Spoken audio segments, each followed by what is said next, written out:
sense imagination is a very interesting term because it would seem to be, they seem to be opposites. The sense world, which is the physical world as we understand it, and the imaginative world, which actually we experience taking place within ourselves, with our inner life. So we see the pictures not outwardly on a screen, but we actually see them inwardly on our inner screen, we could say. However, the senses are very important because they are the link between our physical body, the sense world outside us, and also our inner life. So that's where the connection is. For example, within the sense imagination, we can, through the senses, for example, the sense of smell, for example, we know that it's on our nose, the organ is on our nose, and that we simply have to be aware of that sense and of that thing here, the nose, which allows us to come, it allows the inner life to vibrate or intone or move in a different way. So it's a very good exercise simply to concentrate on your nose, know that it's a sense of smell, and just don't smell anything particularly. Don't act smelling. Oh, pooh, what's that? Or, that's a really lovely scent. Just be aware that you have this ability to smell.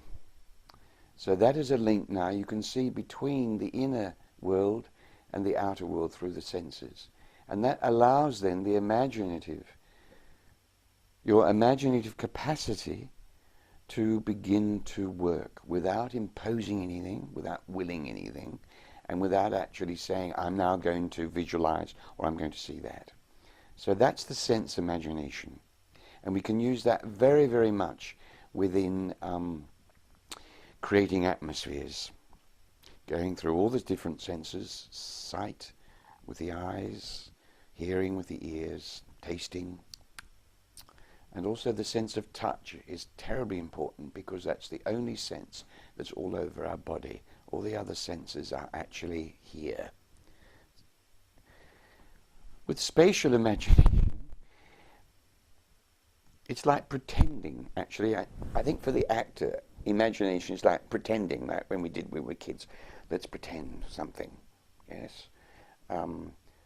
So to begin with, yes, sense that there's space all around you, or there's air all around you, and from that sensing of the air, you will begin to notice this other element coming in of another awareness. Another awareness, not just within your own inner life as feelings or as emotions, but an awareness of, to begin with, the air around you and the space around you. I think that's very clear within those exercises of molding. Chekhov calls them, the next one floating, I call it supporting. Next one he calls flying, I call it impulse, and then there's radiating.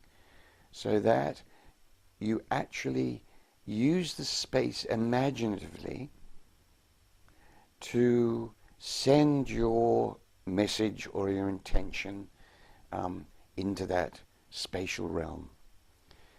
I mean, there's a whole series of exercises that I do, which allow you to begin to experience this step by step.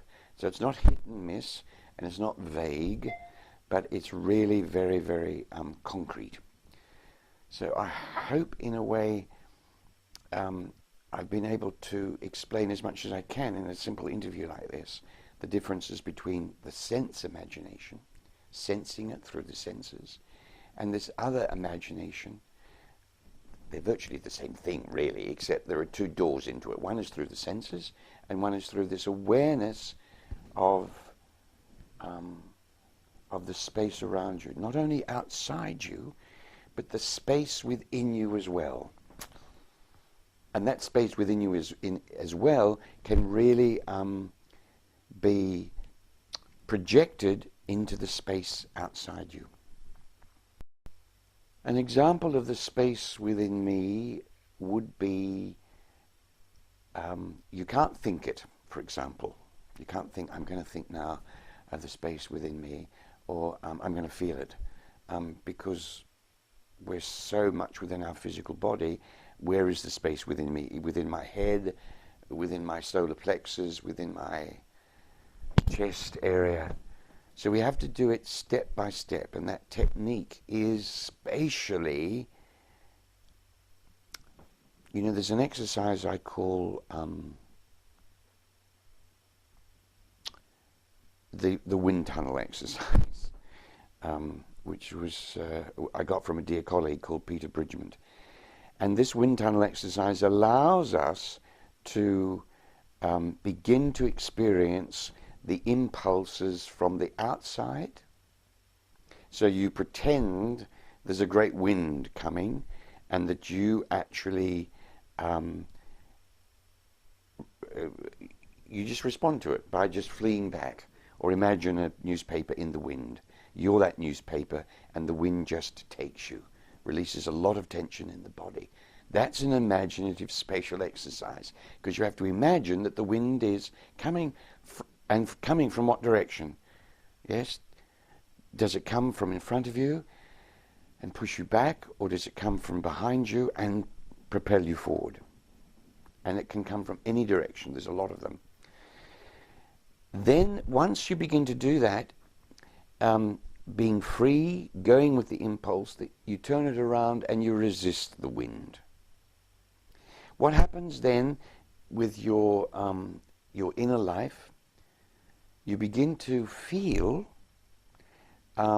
something's going on within you.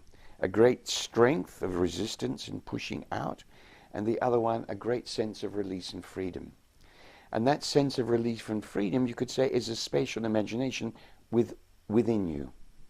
You can also, from the point of view of the radiating exercise, radiate out into the periphery of the room, radiate beyond the periphery of the building that you're in, and radiate beyond the actual country that you're in, for example. And although it's an outer spatial imagination, the imagination is an inner activity, so you're experiencing it in yourself. You see, there's no split, there's no real boundary, like a line drawn or a distinction between our inner and outer lives.